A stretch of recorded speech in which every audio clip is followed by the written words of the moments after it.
नमस्कार, स्वागत है आप सभी का हमारे इस पॉडकास्ट में। मैं हूं आपके साथ आमिर खान। एक और नया पॉडकास्ट आप सभी के लिए फ्री लेकर आए हैं। आज के पॉडकास्ट में भी बात होने वाली है ऐसी बीमारी को लेकर जिससे आमतौर पर लोग खुलकर बात नहीं कर पाते, जल्दी से वो अपनी प्रॉब्लम शेयर नहीं कर पाते, डॉक्टरों से भी वो कतराते हैं बात करने में।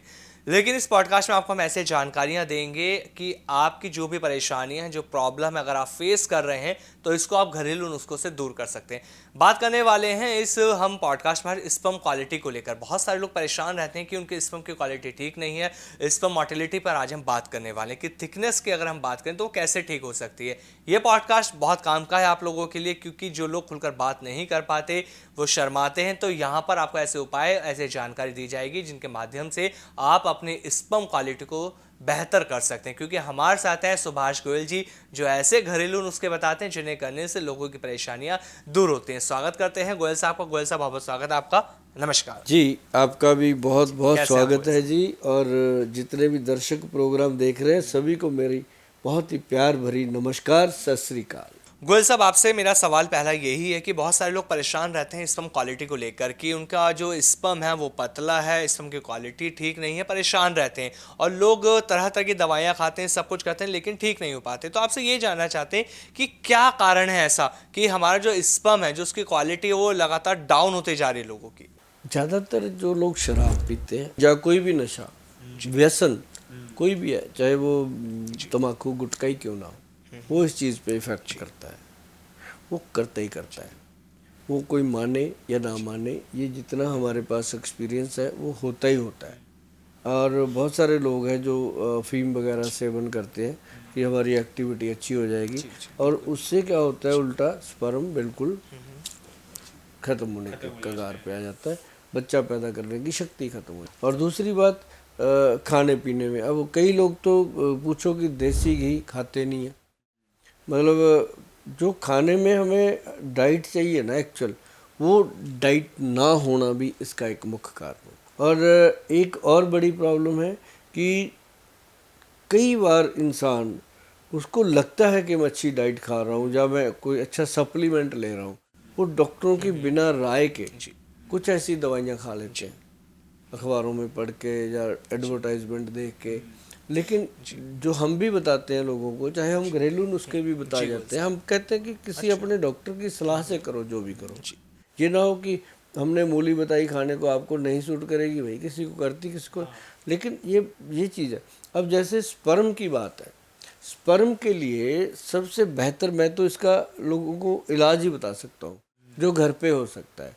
एक तो बेसन डाल के दूध लेना, जैसे 1 चम्मच बेसन 1 गिलास दूध, उसको पकाएं, पका करके उसमें अपने मिश्री डालें, टेस्टी बना लें, और उसको बना के पिएं। या फिर उसमें हनी डाल लो, अगर हनी डाल सकते हैं तो वो पिएंगे तो आपको काफ़ी लाभ होगा। दूसरा, आप चने, काले चने, और उसको अगर रात को पानी में डाल दोगे, जिसको 5 बादाम, 5 किशमिश और 1 अखरोट और 1 अंजीर, इस तरह से ये डाल करके रात को अगर रख देते हो, सुबह इसको चबा के खाओ।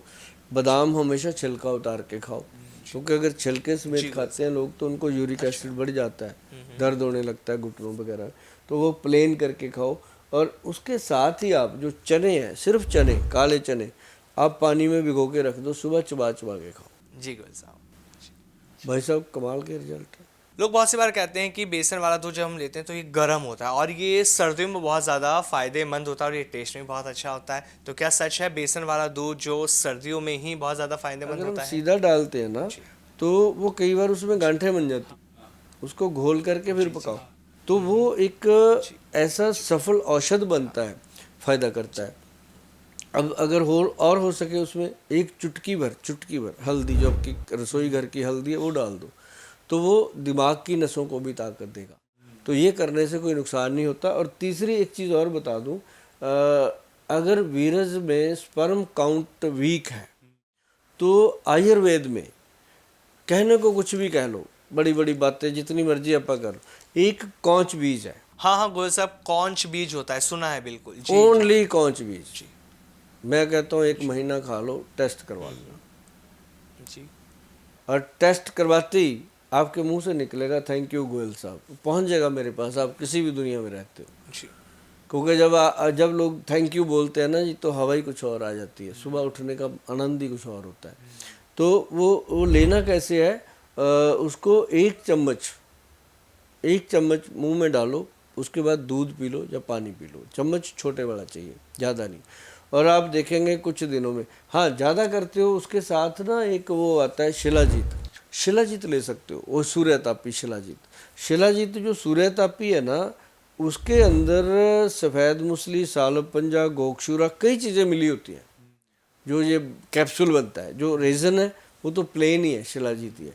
एक कैप्सूल बनता है इसका, सूर्यतापी शिलाजीत कैप्सूल, वो भी फ़ायदा करता है इसके लिए। लेकिन बाकी सारी चीज़ें अगर छोड़ भी दें तो ओनली कौच कप्पू की, उसको कपी कच्चू बोलते हैं किसी भाषा में, लेकिन हमारे यहाँ पे, आपके यहाँ पे कौच बीज उसको बोला जाता है। गोयल साहब, बहुत सारे लोगों को ना ये नुस्खा बताते हुए सुना है मैंने कि वो बताते हैं कि अगर आपका स्पर्म क्वालिटी ठीक नहीं है तो आप अश्वगंधा, सफ़ेद मूसली और शतावर को मिक्स करके इसका सेवन कीजिए, तो आपकी जो शीघ्र पतन की जो दिक्कत है या स्पर्म की क्वालिटी ठीक नहीं है तो इसका सेवन करने से उसमें इंप्रूवमेंट आती है। लेकिन शतावर की बात करते हैं तो वो सबसे पहले देखा जाता है कि हाँ वो हमारी जो स्पर्म क्वालिटी होती है उसको बढ़ाती है, या सेक्स वेलनेस की अगर मैं बात करूं तो उसमें सबसे पहले शतावर को देखा जाता है, सबसे ऊपर लिया जाता है जी। आपने मेरे मुंह से भी सुना होगा नुस्खा, मैंने शुरुआत यहीं से होती है। सफ़ेद मूसली, सालब पंजा, सालब मिश्री और अशवगंध, शतावर, गोक्षूर, ये 6 चीज़ें तो मैं गिनती में लेके आता हूँ। फिर इसमें शिलाजीत, फिर इसके अंदर सौंफ, फिर इसके अंदर लौंग, फिर इसके अंदर सेलम की जड़, फिर इसके अंदर जायफल, जवित्री, फिर इसके अंदर वो एक आता है, क्या नाम लेते हैं, सालब पंजा। ये जो चीज़ें हैं, ये सारी चीज़ें जो फ़ायदा कर, गोरखमुंडी बहुत कमाल की औषध है जिनके लोगों के नर्व सिस्टम वीक हो जाते हैं। तो ये सारे नुस्खे अच्छे हैं, लेकिन सबसे अच्छा कौच बीज, अच्छा स्पर्म काउंट के लिए गॉड ने इतना अच्छा तोहफा दिया है ना जी, कि चैन आपके साथ बैठ करके मुझे इतना आनंद आ रहा है कि मैं नुस्खा बताने में संकोच ही, मैं वैसे भी नहीं करता। मुझे ये है कि हम दुनिया में रहे ना रहे, नुस्खे तो आयुर्वेद के हैं, आयुर्वेद जिंदा रहे, आयुर्वेद में ट्रीटमेंट लें, आयुर्वेद को प्यार करें, आयुर्वेद का खाएं, आयुर्वेद में जिएं। गोयल साहब, ये भी कहा जाता है कि मान लीजिए कि अगर अपनी लाइफ स्टाइल को आप प्रॉपर मेंटेन कर रहे हैं, जैसे कि आप सुबह टाइम से उठना, प्रॉपर ब्रेकफास्ट करना, सही से खाना खाना, आप रोटी सब्जी खा रहे हैं, सलाद ले रहे हैं, फ्रूट ले रहे हैं, और जो मास्टरबेशन की हम बात करते हैं, अगर आपने मास्टरबेशन करना छोड़ दिया है तो आपकी जो स्पर्म क्वालिटी है वो इंप्रूव होनी शुरू हो जाती है, अपने आप इंप्रूव हो जाती है। आप दाल सब्जी अच्छी खाओ, और वो क्या नाम लेते हैं, दही का जो बनाते हैं ना तक्कड़, कैसे, आधा गिलास दही, आधा गिलास पानी, चम्मच से घोलो और पी लो। अच्छा, और कुछ ना डालो।